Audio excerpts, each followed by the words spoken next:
So quick on the fly repair. This is today's job.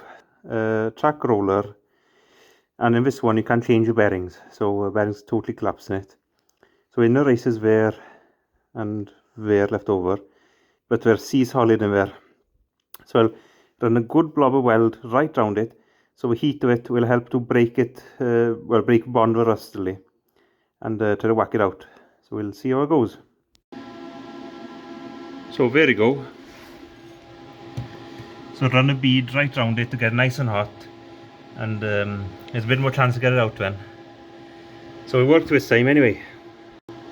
We'll try it on the next one now.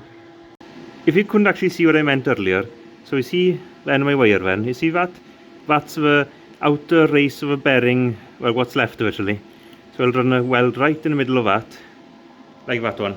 So there you go, both of them actually came out. Still had to hammer it, quite hard to get them out as well. So the theory of this is you get heat into it, which expands and contracts, so that helps to break the rust. Plus, while the weld is shrinking, the theory is inside there it shrinks the race smaller, so two things try to help you really. But it doesn't work every time, but it works most of the time anyway. Okay.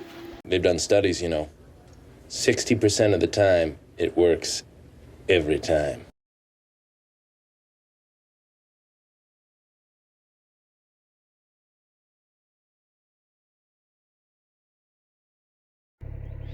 Might as well unroll this pipe out, so I've gained up to where I've finished really. Start up there. Just in case there's a bit of cave-in or something really. So pipe is already laid really, so it'll actually help me close it up. Here's a stinker of thing. See the pipe ends there, so see the blade.